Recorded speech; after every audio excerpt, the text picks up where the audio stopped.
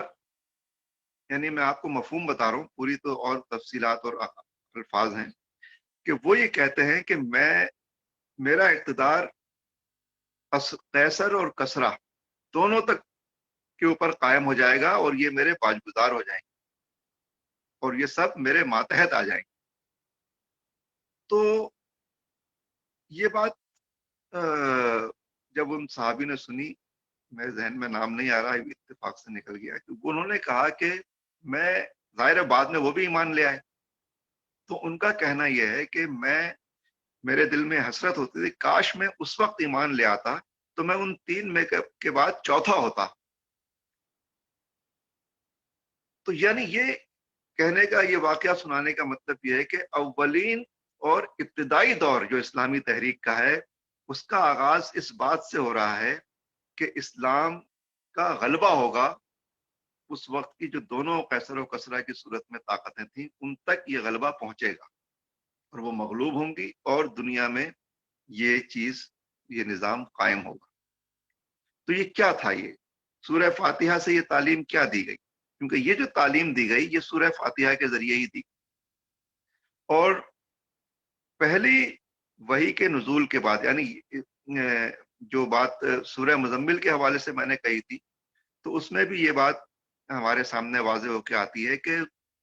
رات میں قیام اللیل کے لیے نبی کریم صلی اللہ علیہ وسلم سے جو تعلیم دی گئی، جو ہدایت دی گئی، یا جو بالکل ابتدائی تربیت تھی، اس میں بھی اصلاً سورہ فاتحہ پہ غور و فکر کی تعلیم تھی کہ رات کو اس فاتحہ کے اوپر آپ غور و فکر کریں، اور اس فاتحہ کے ذریعے ہی، اس پہ غور و فکر کے ذریعے ہی، اس سے جو چیز اخذ ہوگی وہی نبوت مشن ہے، جو مشن نبوت ہے، اسی کے ذریعے آپ کو اپنے اس پیغام رسانی کا اور اپنی نبوت کے مشن کو لے کر آپ کو آگے چلنا ہوگا۔ مشن نبوت کے بارے میں قرآن کریم کی ایک بڑی جامع آیت ہے، وہ ہمیں اپنے سامنے رکھنی چاہیے،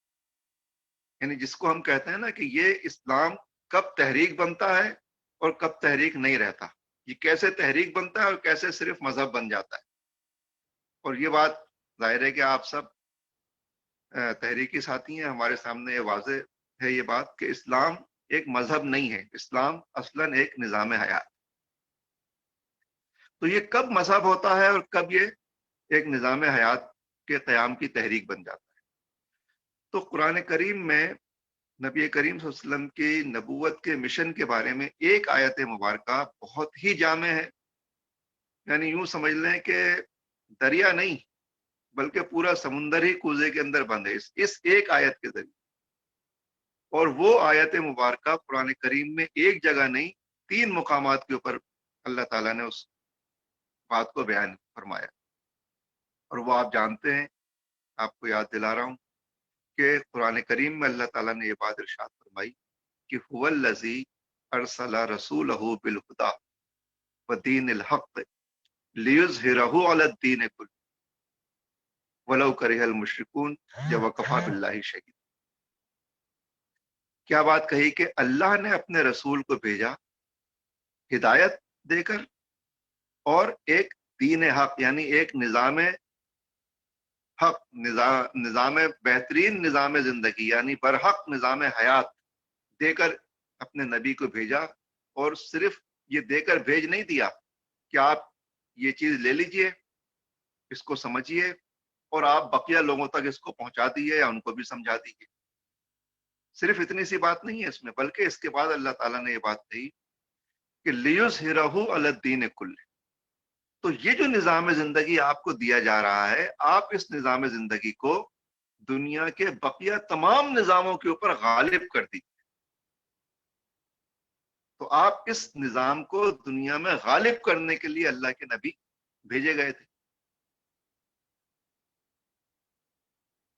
یہ جو غلبہ دین ہے، یہ کیا ہے؟ تو جب ایک نظام جو دنیا میں پہلے سے چل رہا ہوتا ہے یا کئی نظام دنیا میں پہلے سے چل رہے ہیں اور ان نظاموں کے مقابلے میں کوئی شخص کوئی دوسرا نظام لے کر آئے اور کہے کہ نہیں یہ جو نظام چل رہا ہے یہ نظام انسانوں کی ضروریات کو پورا نہیں کر رہا ہے یا یہ انسانوں کے درمیان انصاف کے ساتھ یہ نظام کام نہیں کر رہا ہے. ایک منصفانہ نظام ہونا چاہیے. اگر کوئی اس دعوے کے ساتھ آئے اور وہ اس پیش کردہ نظام کو پہلے سے قائم نظام کے اوپر غالب کرنے میں کامیاب ہو جائے تو اس کو غلبہ دین کہتے ہیں. تو یہ تھا نبوت کا مشن اور یہ کام اللہ کے نبی کے سپرد کیا گیا اور اس کام کے اوپر اللہ تعالیٰ نے خود اپنی گواہی قائم کی کہ وہ کفا باللہ شہیدہ کہ اس پر خود اللہ گواہ ہے. اور دوسری جگہ کہا کہ یہ کام کرنا ہے اور یہ مشرکین کو کتنا ہی ناگوار گزرے. تو یہ جو غلبہ دین کا آغاز ہو رہا ہے وہ سورہ فاتحہ سے. یعنی جو بات میں آپ کو کمیونیکیٹ کرنا چاہ رہا ہوں وہی کہ یہ پس منظر یہ چیز سمجھنا یہ مفہوم اپنے ذہن میں راسخ کرنا کہ اس صورت کی یہ حیثیت ہے یہ مقام ہے اور یہ جو اسلامی تحریک نبی کریم صلی اللہ علیہ وسلم کے ذریعے برپا ہوئی تھی اس کا جو بیج ہے اس کا نقطہ آغاز ہے یہ جو پورا شجر اسلام ہے جو اس کا تنا ہے جو اس کی شاخیں ہیں جو اس کے سینکڑوں نہیں ہزاروں پتے ہیں پھول ہیں جو پھل اس میں سے نکلتے ہیں ان سب کا جو بیج ہے وہ یہ سورہ فاتحہ ہے. تو سورہ فاتحہ پھر یہ سوال پیدا ہوتا ہے کہ سورہ فاتحہ کیا ہے. سورہ فاتحہ کا آغاز کس چیز سے ہوتا ہے؟ سورہ فاتحہ کا آغاز اللہ تعالیٰ کے تعارف سے ہوتا ہے اور وہ کیا ہے؟ الحمدللہ. تمام تعریفیں اور حمد کا ایک مطلب شکر بھی ہے.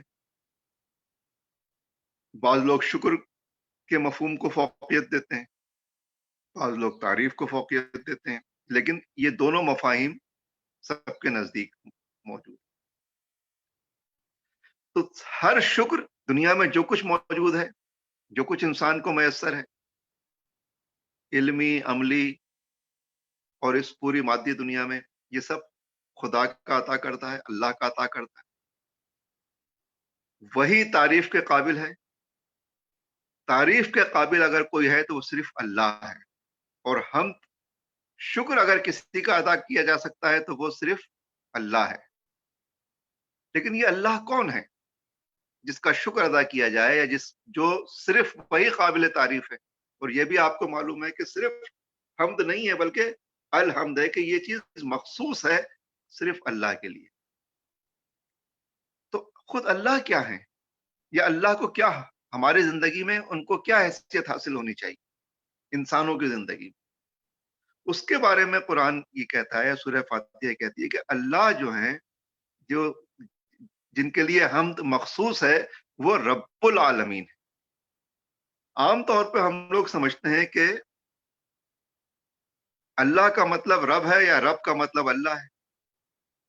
تو اللہ تعالی کا مطلب رب نہیں ہے. اللہ تو نام ہے اسم ہے اور ربوبیت جو ہے یہ ایک منصب ہے ایک مقام ہے. تو اللہ حقیقتاً کیا ہے وہ اللہ کو رب ہونا چاہیے ہماری زندگیوں میں. یہ ہے بنیادی بات. اور وہ صرف رب نہیں بلکہ تمام عالمین کا رب ہے. عالمین کا ایک مطلب یہ بھی دیا جاتا ہے کہ کئی عالم ہیں اس دنیا میں کتنے آسمان ہیں کتنی دنیا پھیلی ہوئی ہے. عالمین کا مطلب ادوار بھی لیا جاتا ہے. آسمانوں کی بہت ساری دنیایں ہیں کیفیات ہیں وہ بھی لی جاتی ہیں. لیکن عالمین کا ایک مطلب انسان بھی ہے اور انسان کو عربی زبان میں عالم صغیر کہا جاتا ہے کہ یہ ایک بقیہ عالم تو عالم یعنی ایک بڑا عالم ہے لیکن انسان بظاہر ایک چھوٹی سی ایک حقیقت ہے چھوٹا سا وجود ہے لیکن یہ خود ایک عالم ہے انسان کو اللہ تعالیٰ نے اپنے ہاتھ سے بنایا ہے، اور انسان ابھی تک خود اپنے بارے میں، اتنی ساری ترقی کے باوجود انسان اپنے بارے میں پوری طرح نہیں جان سکا ہے، اور انسان کی جو صرف مادی مشینری اس کے سامنے آئی ہے وہ بھی اتنی پیچیدہ ہے، اتنی زیادہ جامع ہے،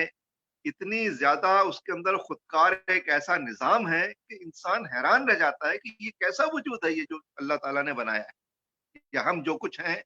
ہمارے، یعنی صرف ہم اپنے قلب کا نظام دیکھیں، اپنے اعضائے رئیسہ کا نظام دیکھیں، دماغ ہے، کمیونیکیشن ٹھیک ہو رہی ہے، بات سامنے آتی جا رہی ہے کہ انسان ایک بہت ہی زیادہ پیچیدہ اکائی ہے۔ اللہ تعالیٰ نے خود اس کو اپنے دست مبارک سے بنایا ہے، اور اس کو ایک عالم صغیر کی حیثیت حاصل،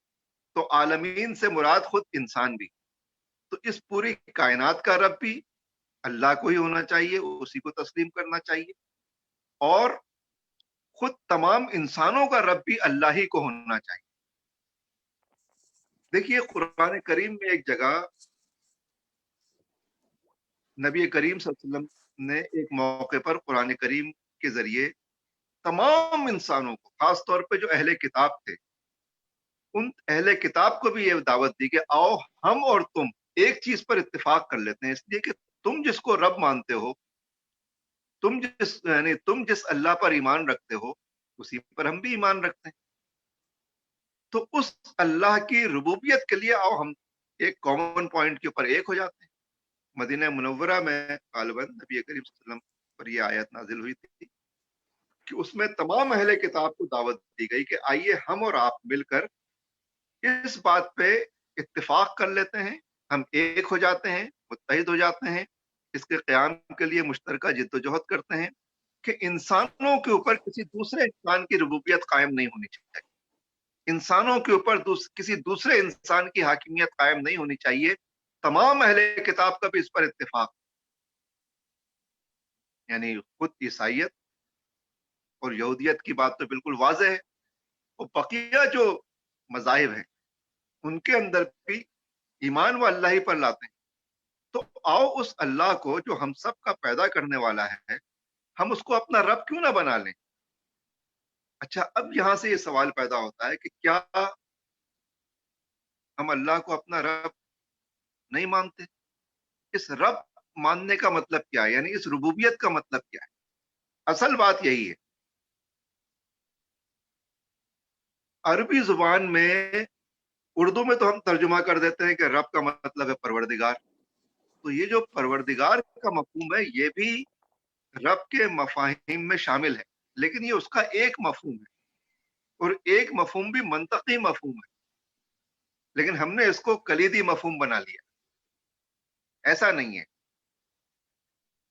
رب کا اصل مطلب ہے حکمران،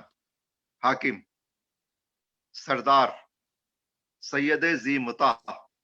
ایسا سردار کہ جس کی اطاعت لازم ہے، یعنی اگر ہم اس کی اطاعت نہیں کریں تو قابل سزا گردانے جائیں، اس کی آدمی کو اس کی سزا ملے اگر وہ اس حکم کی، اس کی ربوبیت کو نہ مانے یا اس کی حکم کی اطاعت نہ کرے۔ تو اصل بات جو ہے وہ یہ ہے، اور انسانیت کی کامیابی یہ ہے، مسلمانوں کی نہیں، انسانیت کی، تمام اہل کتاب کی بھی کامیابی یہ ہے کہ وہ اللہ کو اپنا رب بنانے میں کامیاب ہو جائیں۔ اگر انسان اس بات میں کامیاب ہو جائے تو وہ بنی نوع انسان کامیاب ہے۔ اسی لیے اسلام کی دعوت مسلمانوں کے لیے صرف نہیں ہے، تمام بنی نوع انسان کے لیے۔ یہ جو اسلامی نظام ہے یہ صرف مخصوص لوگوں کے لیے نہیں ہے، نہ ایک خاص طبقے کے لوگوں کی کسی دوسرے طبقے کے اوپر حکمرانی کے لیے، یہ تمام بنی نوع انسان کے لیے دعوت، عرب، عجم، کالے، گورے، یعنی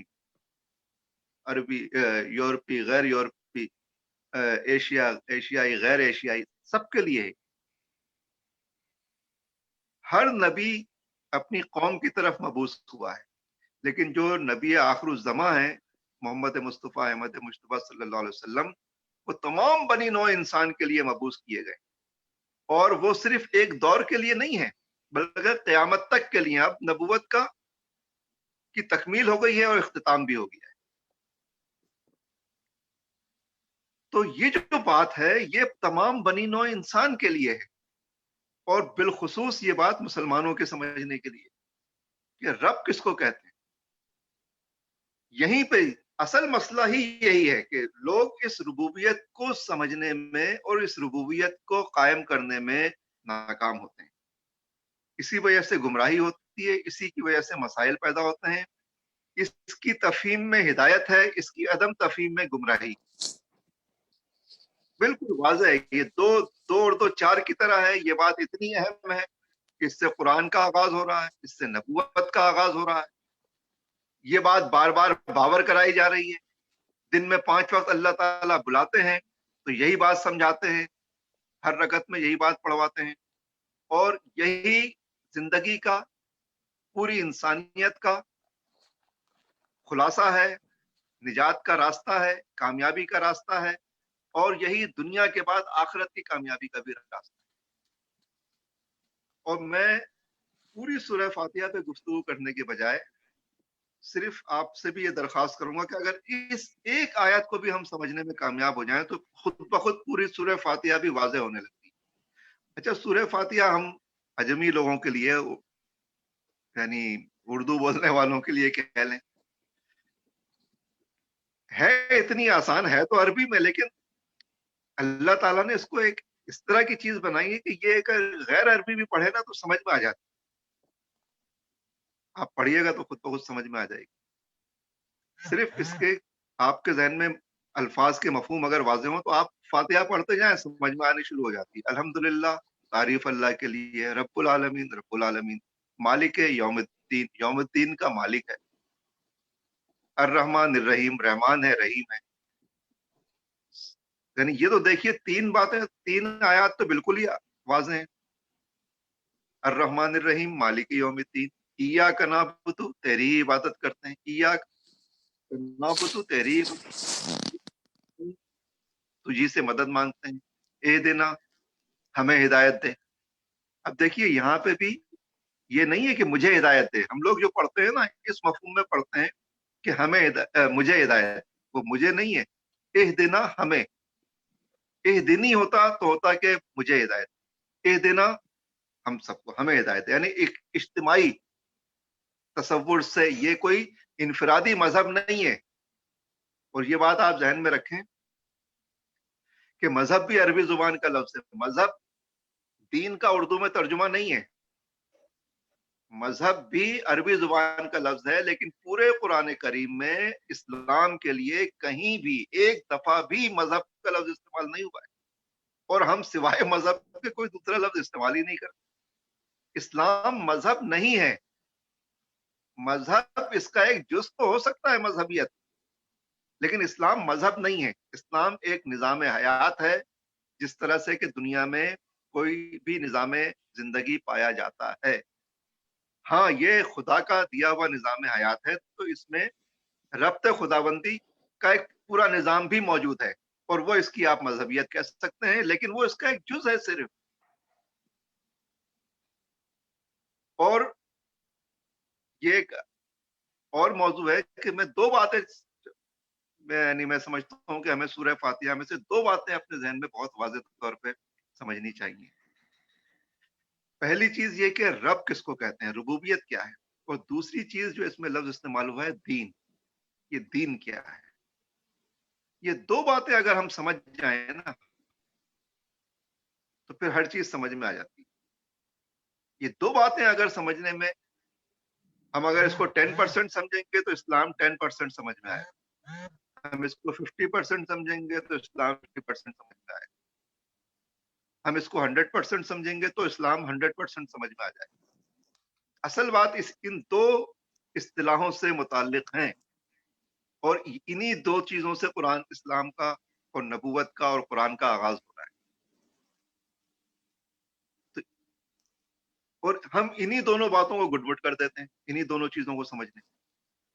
تو پہلی چیز ہے، میں صرف ان دو باتوں کو سمجھا کے آپ پہ بھی چھوڑ دوں گا کہ اب پھر آپ سورہ فاتحہ کی تفصیل کسی کو بیان کرنے کی ضرورت نہیں ہے، اگر آپ اس کے نزول کا پس منظر سمجھ گئے، جو میں نے نسبتاً زیادہ وضاحت سے آپ کو بتا دیا، کیونکہ یہ باتیں عام طور پہ کسی